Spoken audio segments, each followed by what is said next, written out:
It's time for the Week in Review. Look at national, regional, and local stories from the past week. Here's Brandon Hansen, Managing Editor of the Chewelah Independent, and Scott Allen, Managing Director of Northern Lights Public Radio. Welcome to this week's show. We're going to start off with something really strange, Brandon. We're going to talk about wildfires already. Yes, already. Already. They're hitting the western side of Washington, luckily not us, but the Department of Natural Resources in Washington is already seeing wildfires.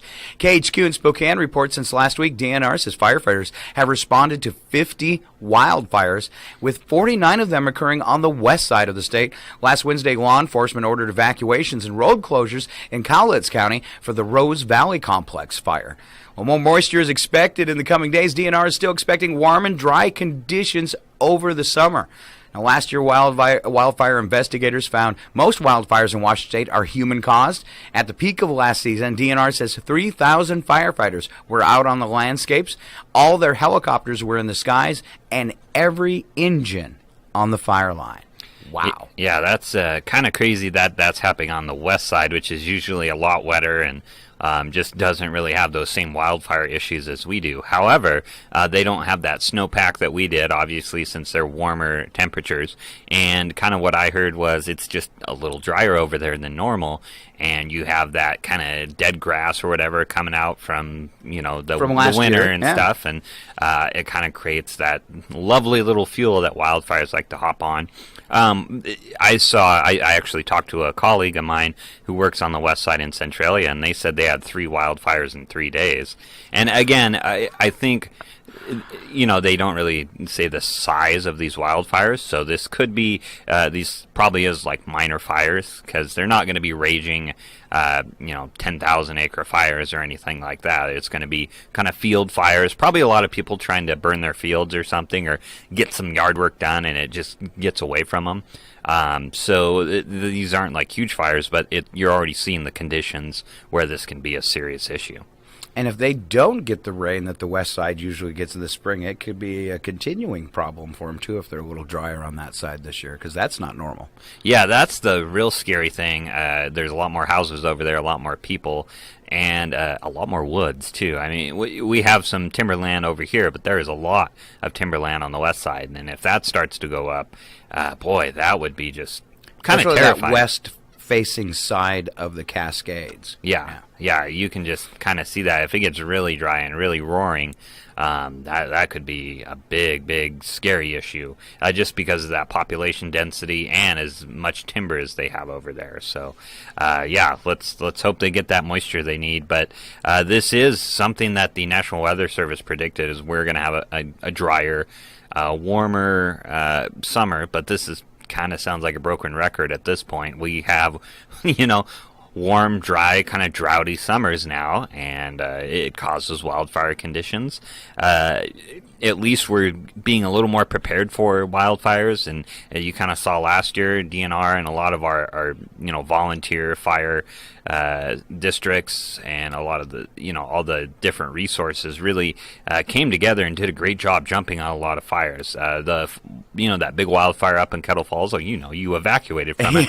I ran. Yeah, you ran from it. I know that was, that destroyed some homes, and that was very terrifying, but I can't imagine if they responded to that fire like they did 4 years ago, which was slower and not with as many resources. Well, that was their big fear, is if it got out of control, burn all the way to Canada. Right. Yeah. That could have been a much worse deal, and it was a bad deal. Well, and I even heard one story. They said if it got into those deep woods between us and Canada, when you get up there past Barstow and back in there, they said it could literally burn all winter long. Right.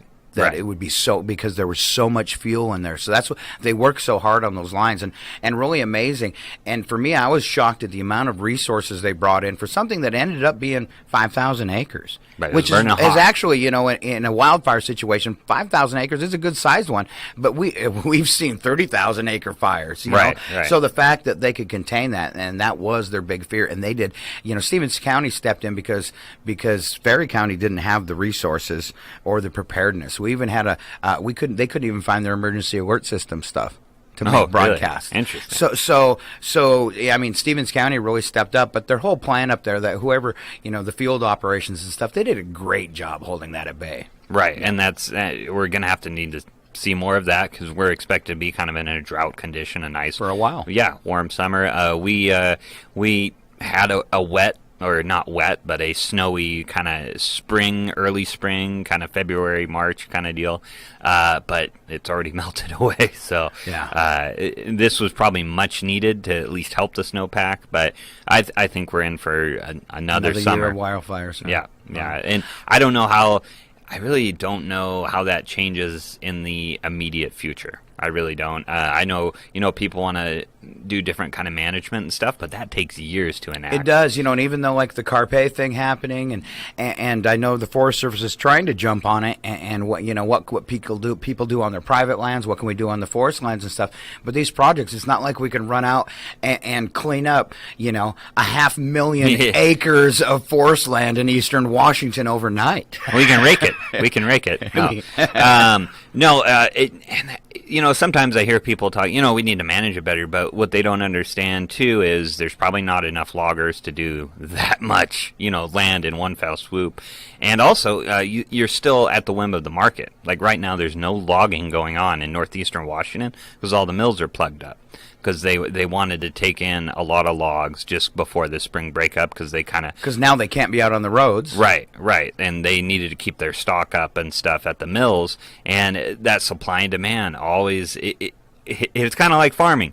The weather can screw with you. The market, the prices can drop or raise. Some mills can do funky things. You don't know what's going to happen to logging and how that changes, or who wants to get into what kind of logging and things like that. So it's hard to just say, hey guys, go manage the woods, So it will take, if that's the direction we're going, where we want to create, and it's been shown that, managed forests do better in kind of wildfire situations. Doesn't stop wildfires, but you don't have that, ridiculous wildfires of 2015 that were just like 90,000 acres. Fuel, yeah.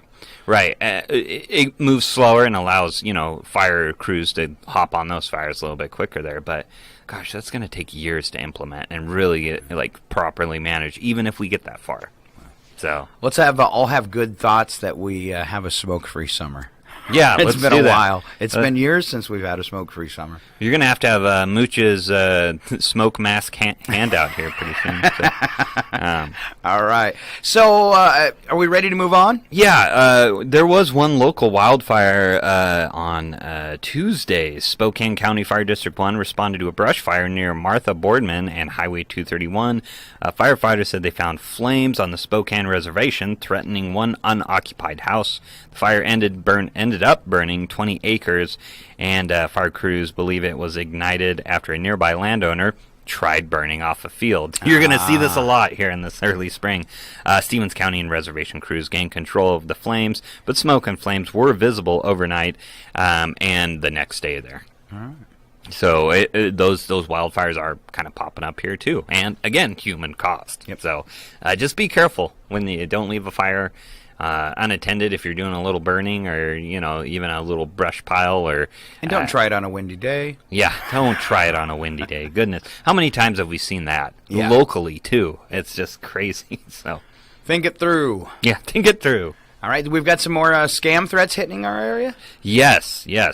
So the Spokane County Sheriff's Office continues to receive reports of scammers trying to lie, intimidate, trick, and threaten people into giving up their hard-earned money or personal information, leaving them vulnerable to identity theft and all that. Now, I think we've probably heard a few of these. Maybe you've heard a few of these. Maybe you have the IRS calling you, or your grandparents, needing money, or you have warrants out for your arrest. I got that one yesterday. You got that one? Yeah. Did you run? No. Okay. No. You missed. I figured if I really had a warrant out for me in Chewelah, that I'm pretty easy to find. Right. And they'd already been here. Right. You missed jury duty and will be arrested unless you give them money. Or I love this one. You've won a huge amount of money, but you have to send us a small fee to get that big cash.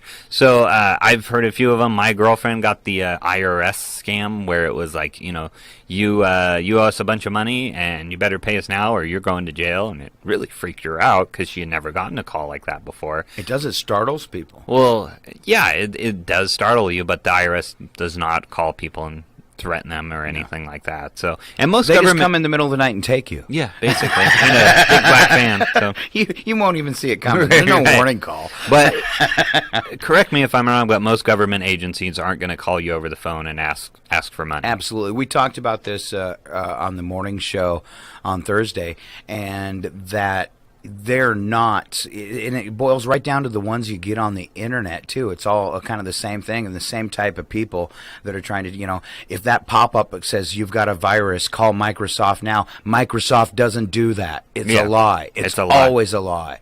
And I realize you can't close your browser, but there's not a virus. They tricked you. They put in a little bug in your computer that's keeping your browser from closing. But, and if anybody ever gets that, because I get a lot of calls from elderly friends when that happens, it's a simple Control Alt Delete and open your task manager, and you can then close that window from there. Get out of there. But it's just a little script that keeps the window from closing. There is no virus on your computer. They do it to make it look like there's a virus on your computer. And I've had more elderly friends call that 800 number and give those people a couple $100 thinking they were dealing with Microsoft. Yeah, that's just... And right here in Chewelah. Right. Don't do it, folks. It's always a lie. Call for help. Don't give anybody your credit card information over the computer like that. And really, most business, unless I said the independent people will give us credit card information over, which we destroy immediately, kind of deal. But unless like they're dealing with somebody they know in a reputable business and an obviously provable businest. Right. Anybody can walk around and say, "Hey, I'm with Microsoft. Give me $200. I'll fix your computer." Right. Most government agencies and most groups or whatever can either do it in person or give you an office to go to, or they will not require information over the phone, kind of deal. So and if you say, hey, I don't feel comfortable with that, honestly, if you're a smart government agency, you probably should have already planned for this and have a different redundancy instead of asking for people's credit card numbers over the phone. So it just doesn't happen. And if you get somebody that calls saying, here's the worst thing I've heard. Your grandkid or your kid is in jail and you need to give bail money. That's a good one. That is... Grandma's going to fall for that one. Right, all kinds of concern. Yeah, all kinds of concerns. But I don't think jails around the country are calling people asking for money. That doesn't happen. It doesn't The happen. Stevens County Jail, even though maybe they want more money to build a bigger jail, are not going to call you and say, hey, I got Jimmy in here. Jimmy Curry. No, just kidding. Who you can catch in a play this weekend. Yeah. We got Jimmy in here, and you need to give us whatever money. No, it doesn't work like that at all. So, it's just, if it seems a little fishy, always err on the side. Don't give your credit card or any real information over the phone to just some random call. We did it live, and I've told us we did it live on the radio. We had the IRS one. They left a message on the radio station answer machine with their phone number that with the we were going to be arrested and we owed IRS taxes because they thought they'd called a home phone, not realizing they'd called and weren't smart enough when they heard the answer machine message. Well, this is a radio station. Maybe I shouldn't leave my message. So Scott, being the fun guy that he is. I take the phone number. I come in here. I dial it all up live. We get him on the phone, and then I proceed to. I let her do her opening statement about how she's with the IRS, and she gives her name, and then I repeated her name to her and acted like I knew her and commenced the messing. And I just kept telling her I had talked to her mom, and she's really upset. She got all confused. She couldn't really understand. She's totally left her script now, right? You know, and we're talking about her mom and how upset she was. And then at the very end of the conversation, when she hangs up on me, she goes, "Well, what's she upset about?" And I said, "Because you're such a scumbag and try to take advantage of people." Click.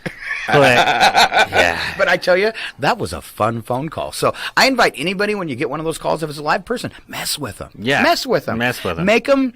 Make them know how horrible they are. Yeah. And how evil what they're doing is, and how they harm other people. And do it in a clever way. And, go ahead and be mean about it. Teach them something.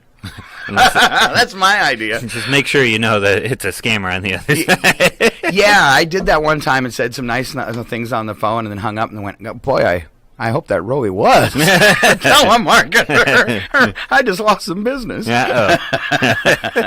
Yeah, well, be careful. But, you should feel, I think they mess with us. We should feel free to mess with them. And that's just the lowest of low to deal with elderly people. The like lowest that. of low. And we were talking about that again. It was part of the conversation on the morning show.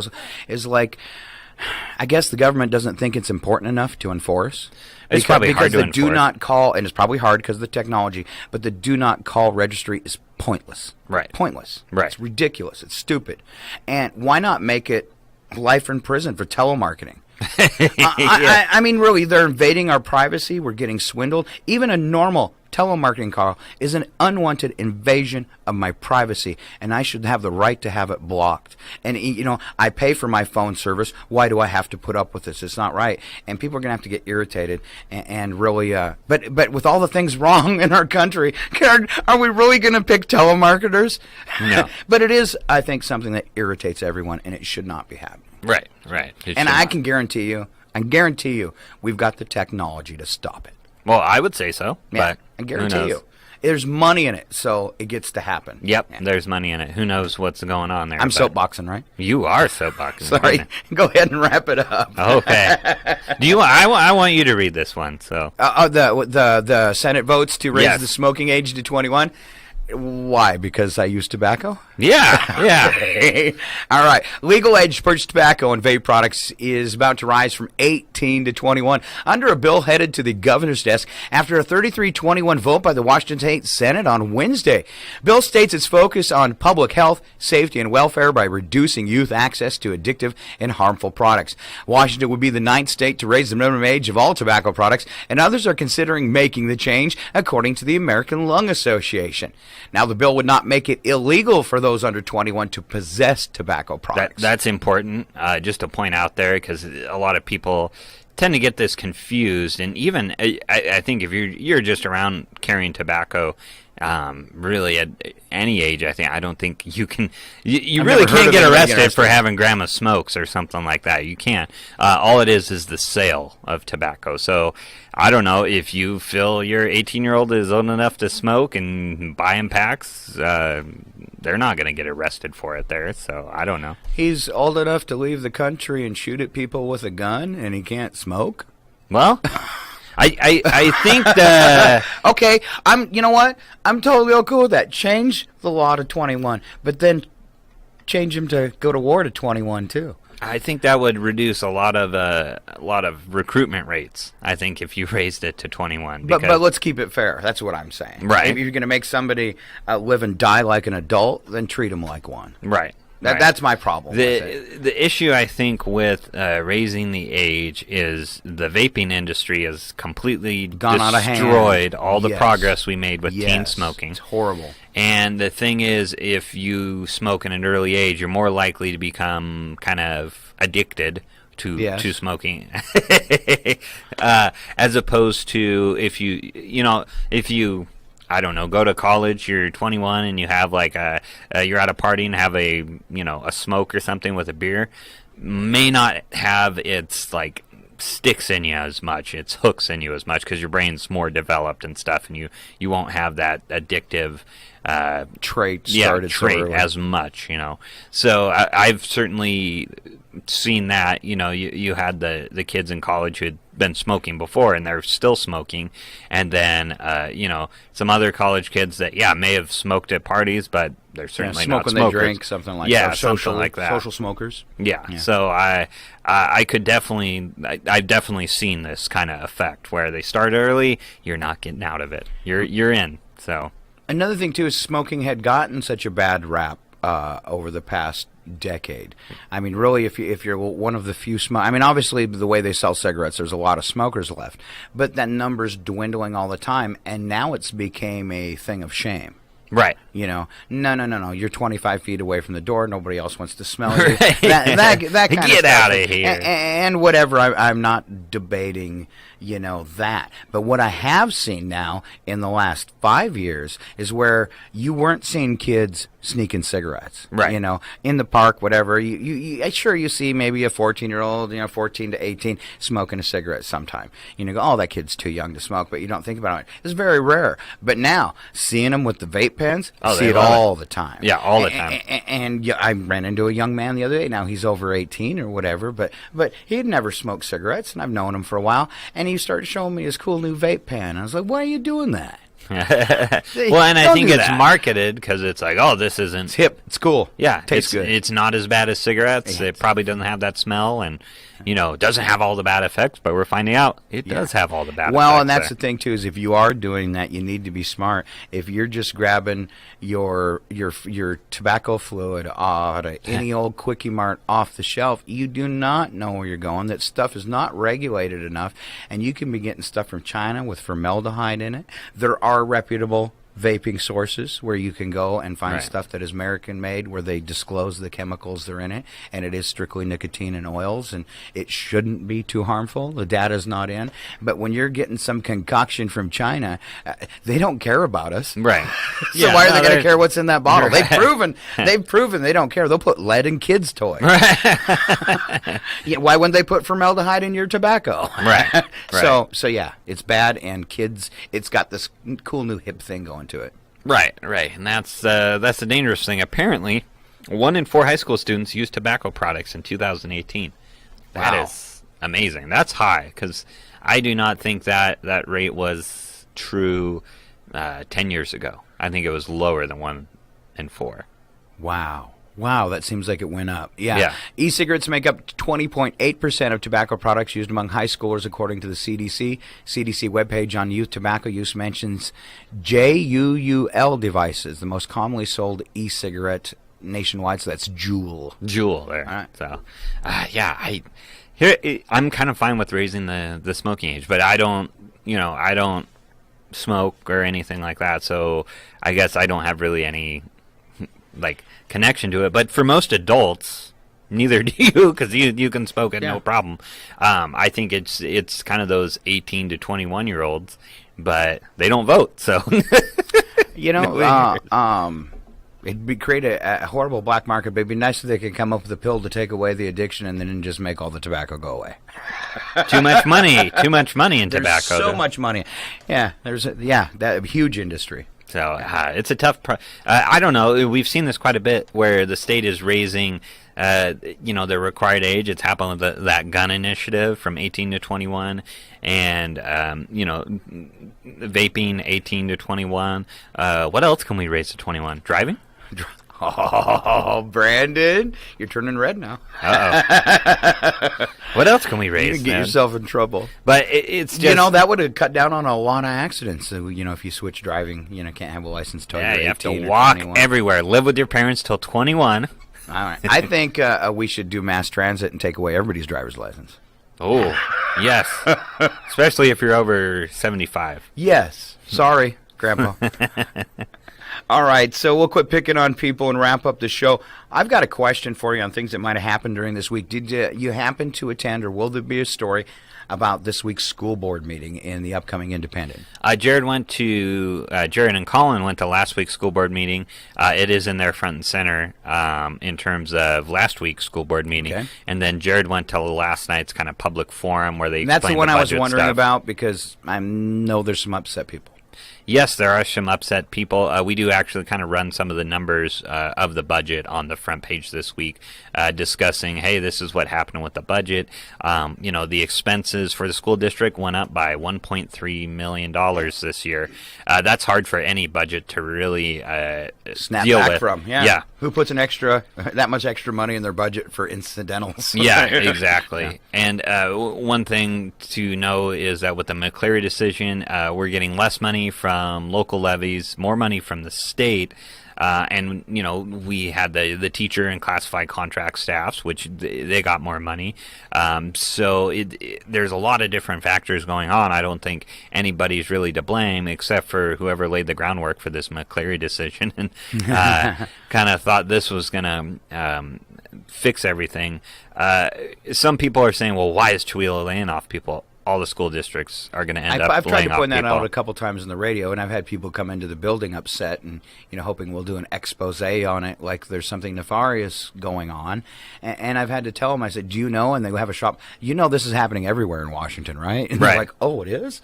Yeah, and yeah. It's blinders, and it amazes me. Usually at school board meetings, it's like 3 people, and then when the budget's involved, then it fills up and everybody's, up in arms and all this kind of deal. I sat through school board meetings and they talked about this. They're like, we don't know what's going to happen with this McCleary decision and what this is going to do with our finances and stuff. They were wringing their hands for months, and talking about it publicly. So this is not a shock to anybody that attend the school board meetings. As soon as the Spokane schools got their teacher contracts figured out, they announced a bunch of layoffs. There's a story in the Spokesman Review this week about massive layoffs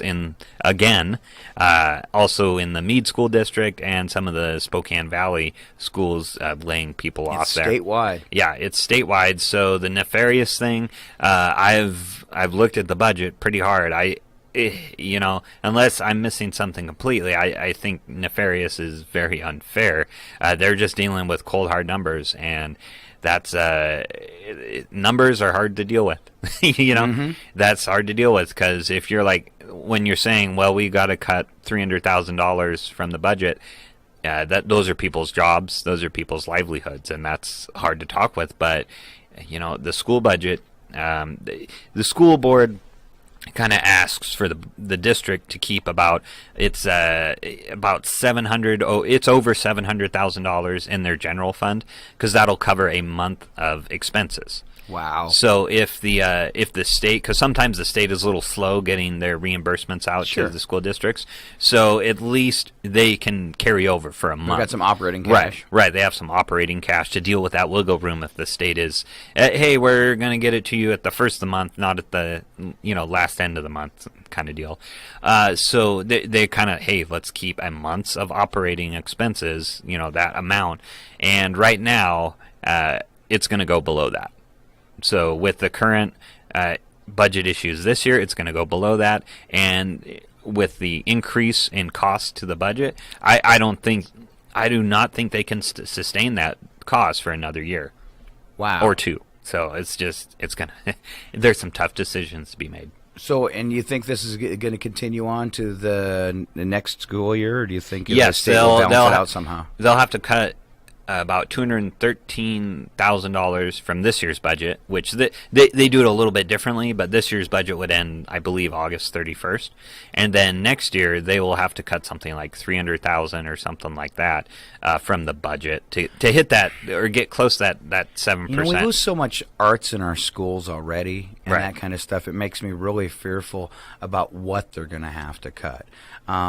I know when I was a kid, and I don't know about you, when I was a kid and was in high school, I had 3 times the elective choices that there are today in school. Right. I was when my daughter got her first high school thing in Spokane, and I was looking at the classes. I was impressed of that there was way more than in a small town, right? And it's probably because of the bigger per capita. But looking back when I went to high school in Chewelah, I mean, ridiculous elective courses that I could take. Right, I mean, learn skills and stuff like that. Yeah, all sorts of crazy ones. There was journalism classes, and I know there's still stuff like that, and German classes, and French classes, and you could a lot of different language arts type stuff, right? That isn't offered in schools today, and that's all due to the economy. Yeah, it really is, and it's sad that our kids get the cut first. Yeah, they get the cut first. I'd like to see some politicians maybe. Why don't they make up the difference with their combined salaries? Won't see that. and let the kids keep their education. Come on. Well, yeah. Anytime you look at find it somewhere else. Right. Anytime you look at what our money is spent on, it's shocking sometimes. Yeah. But I would say I'm just going to ask people, keep cool heads, because I don't think anybody locally is trying to do something evil or anything like that. We're trying to deal with a budget issue. I've covered local towns for 10 years. This happens in every single town I've been in. A budget issue happens, and school district gets blamed, a bunch of names get tossed around, and then the next year it's back to normal. So what a rough job for the new superintendent to have to come into. Yeah, he's got to make tough decisions. What a tough way to start out, and then kind of you almost end up in that role where you have to be the bad guy, and that's could you imagine starting a new job and having to make cuts, and having these negotiations lying ahead of you, and then having to lay off people because of what happened through state and negotiations on. Yeah, right. It can't be an easy. Cut them some slack, folks. Well, but still ask questions. Like I want to say, and if you ask the school district, they'll give you the answers. They're not hiding the numbers or anything like that. It's right there. You just walk in the school district office and ask them. Don't get your news from Facebook. Yeah, don't get your news from Facebook, folks. All right. Looks like that's our show for this week. Did you have anything else? I got one thing. No, I don't have anything else. I just want to give it a plug since this is going to air twice on Friday and then be online too. We've covered it a lot, but it's going to be a great show. Opening Friday night, 7 o'clock, Singing in the Rain Jr. This is a stage time theater performance featuring some of our local youth talent. Jimmy Curry, Sarah Torgerson, Talea George, and Judah Katona, just to name a few. The show times, Friday the 29th at 7, March 30th, 10 a.m., 2 p.m., and 7 p.m. That's Saturday. And then Sunday, March 31st, 2 p.m. and 7 p.m. So go and watch. It's going to be a great show, a lot of great music, and we've really got some talented kids again for this round. So It's going to be a good show. If you would like to check out just how talented they are, you can visit our YouTube page, KCHW Tube, and there is an interview with the kids. It's about 12 minutes long, and at the very end, they sing the opening song, and it's amazing. So. Yeah, it does sound great. And it sounds great on the radio. It does. It's really good. We used it this morning to start off. Good morning. See, morning. You're just going to have to keep that in there. That's how you're going to have to start. Well, we're going to save that one forever. It's pretty good. Awesome. All right. All right. I'm Scott. I'm Brandon.